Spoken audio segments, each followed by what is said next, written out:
Well, here in Kansas City, the big question that came out of the trade that brought Le'Veon Bell to the Chiefs was just how would it impact rookie running back Clyde Edwards-Helaire? Well, so far, so good. Edwards-Helaire was asked about the situation this week, and he really raved about what Bell brings to this team. He loves the energy Bell brings to the practice field and the meeting rooms, loves the advice he gives, and even talked about how Bell reached out to him when that trade went down just to give him a sense of what was going to happen between the two. In fact, the only situation that Edwards-Helaire has had to deal with as far as adjusting is how to deal with getting into a groove with fewer touches. Look at the last two games, he's only had 14 total carries, largely because the Chiefs were blowing out the Jets and the Broncos. This week against Carolina, you can probably expect him to get more opportunities because the Jets really blitzed and played a lot of man coverage and opened up things for Patrick Mahomes in the passing game. Panthers might be a little more conservative in that offense and give Bell and Edwards-Helaire a chance to do their thing.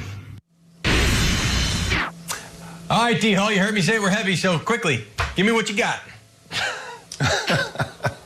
Hey, look, man, the only way the Panthers have a chance to really slow down this Chiefs offense is by running the football. You just heard Christian McCaffrey's going to be back in this Panthers lineup. And so Mike Davis has been running the ball very well for the Panthers. And so you add Christian McCaffrey back to the mix and the things he's able to do. The Chiefs have the 29th ranked rushing defense. So Carolina fans, you have a chance.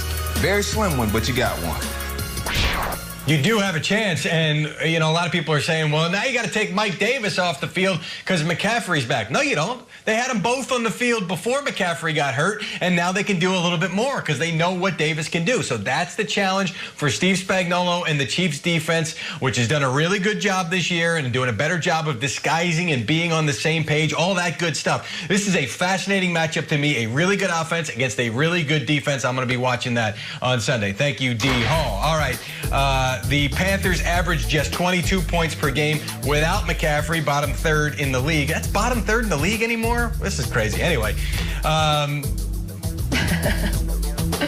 that's not what that's the wrong one. We're looking at this one. Chiefs, 7-1. Number 2 seed in the AFC. This is only going to make us heavier, Cody. We're trying to keep pace with the undefeated Steelers, lurking close behind them. 4 teams with only 2 losses. Colleen, Mike, Rob, take it away. Oh, fantastic. All right, here we go. We got the Titans and the Bears. Both teams have 5 wins. Both teams are struggling after 2 straight losses. So when you look at Ryan Tannehill, Mike Rob, what does he need to do in this game? Yeah, he needs to start being more effective in his explosive passing. Like early in the season, they had a lot of play-action passing, and Ryan Tannehill was money to A.J. Brown and Corey Davis and all of those wide receivers down the football field. But over the last couple of weeks, he's only 45% completion on explosive passes. That's 20-plus yards down the football field. And people have to understand, the Tennessee Titans had a very emotional middle of the season, and now the last couple of weeks, I just think that this team has just been tired. This team needs, especially offensively, it needs space created. We talked about that with the Tampa Bay Buccaneers and what Antonio Brown's going to bring to that team. This team needs more space so that Derrick Henry can do his thing in the run game. That's why Ryan Tannehill needs to be more efficient on his explosive passes down the football field. And I get the feeling we're going to see a lot of Ryan Tannehill on the field because it seems like the Bears defense is always out there as well. The Bears offense, they cannot sustain drives. They can't run the ball. It just ends up in giveaways and punts. And I feel like by the end of these games, the poor Bears defense is so gassed that they can't make the plays that they should be able to make because they're so talented, but they're always on the field. So we'll see, because the Bears defense has allowed 356 yards per game in their past 3 games. So maybe that bodes well for Ryan Tannehill and this Titans offense, Mike Rob. So that's one to watch. Also this, which we're going to talk about here coming up. The Ravens pass rush is piling up the sacks. So how will the Colts keep Phillip Rivers clean? We have some answers. And Real Mike Rob has some answers coming your way, too, because the Real Mike Rob report is next. Justin wants to know, is Pat Mahomes being overlooked as an... It's time to shine the protection spotlight presented by Allstate. All right, D. Hall, which team needs that light on their quarterback tomorrow or Monday? Oh, my goodness. It is going to be the Colts offensive line. And when I think about this Ravens defensive line, look, I know Phillip Rivers has seen a lot of defenses, but let's throw that tape on, man. What Wink Martindale and this Ravens defense is doing, it is amazing. They have all of these DBs and small linebackers around the line of scrimmage trying to confuse you. You don't know where guys are going. You got Calais Campbell lined up. And then watch these guys' movement and their stunts. You got DBs coming from the outside as well to join that blitz. It's not just D lineman getting after the quarterback. And look at that, Yannick Ngakoue, the new Raven, he's freed up on that play. I mean, it's just these guys come from everywhere, even from a coverage standpoint, not just rushing your guys, but watch how these linebackers drop out and get to their zone coverages and look up receivers. You know, they do a great job, and it's little guys coming, right? It's not just your big linebackers, Matthew Judon and some of these other guys, Calais Campbell. It's Jimmy Smith coming. It's Marlon Humphreys, your all-pro corner, coming on some of these blitzes. That's what you have to do, man. The ability he has shown to bring different guys into the blitz package, man, it's making it very confusing for offensive lines. And I know the Colts are supposed to have a really good offensive line, but it's going to be tough. They do, and Phillip Rivers sacked 7 times only on the year so far, D. Hall. So this is a veteran group. They communicate well.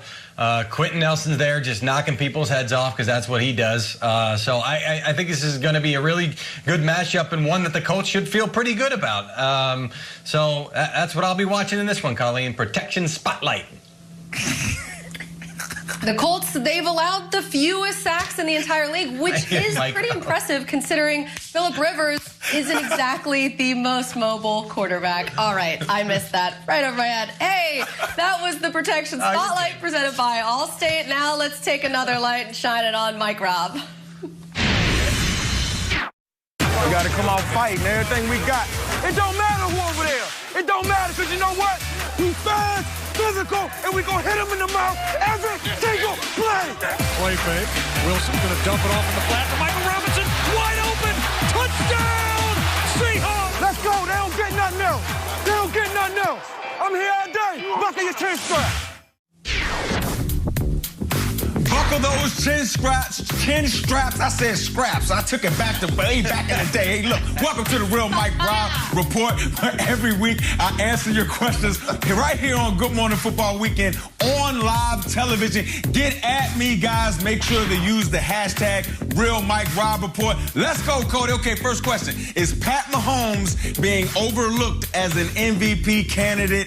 You didn't use the hashtag, but it's okay. We're going to use the question. Yeah, I do think Patrick Mahomes sometimes gets overlooked because we're just so accustomed to him just playing well. I mean, he's averaging almost 300 passing yards a game, 21 touchdowns, only 1 interception. Dude's playing out of his mind, right? And I think he falls victim to the fact that we just expect the greatness. Okay, Cody, I didn't say next question, but I'm going to go to the next question anyway. Is Garoppolo's time running out? Is it already decided to move on? Still no hashtag Real Mike Robb Report. Look, I'm not going to say Garoppolo's time is totally over, but I will say that I think the 49ers are just looking for their next opportunity at quarterback because Jimmy Garoppolo, bro, you just get hurt a whole lot. When you're healthy, you do great, but you get hurt a whole lot. Your best ability needs to be your availability. Next question. Let's go, Cody. Next question. What's up? Okay, what might be the reason for Lamar's lack of success in the passing game this year when compared to last year? What's up? At 100, crystal clear. Look, Lamar Jackson is a phenom, can run the football, sees the field great. But again, like all of the quarterback gurus say, I've been saying the same thing. Lamar needs to work on his mechanics. He cannot just use his God-given ability to just continue to beat defenses. These defenses are too good. They figure it out. You need to get your stroke good, bro. Go to the mechanics. It's all about your feet. Next question. What do you got, Cody? What do you got? There we go. Okay, Real Mike Robb, with all the injuries that the 49ers and the Dallas Cowboys have had this season, we've been shown the importance of talent at the QB2 position. What do teams and backup quarterbacks need to do to minimize the drop in play quality when the starting QB goes down? Hashtag Real Mike Robb Report. I'm going to say this, and look, you guys already know that I feel that the quarterback pay scale is broken. Everybody just doesn't get paid like the quarterbacks. How about this? Pay even more money for your backups. How about that? Give them even more money. You know what I'm saying? Colleen, I'm being rushed through my segment, so I'm going to have to throw it on back to you. Hey, guys, remember to follow me on Twitter, Instagram, all of those things, at Real Mike Rob. Cody's rushing me, guys. I can't give you my full time. I apologize. I can't believe it's taken until week 9 to get to the we got to pay quarterbacks more money from Mike Rob. This is the biggest shock of the year. Crazy. Listen, you guys, you can continue sending him questions at GMFB, at Real Mike Rob, hashtag Real Mike Rob Report. We'll be back with it next week as well, so make sure you get them in early. All right, so you can't win them all, or can you? The Steelers are cruising, and maybe the only team that can stop them is the Steelers. Plus, 2 legends, must-see TV, Breeze, Brady, round 2, and so much more. We're live in Tampa Bay. We'll hear from Sarah Walsh coming up. And has your team season been more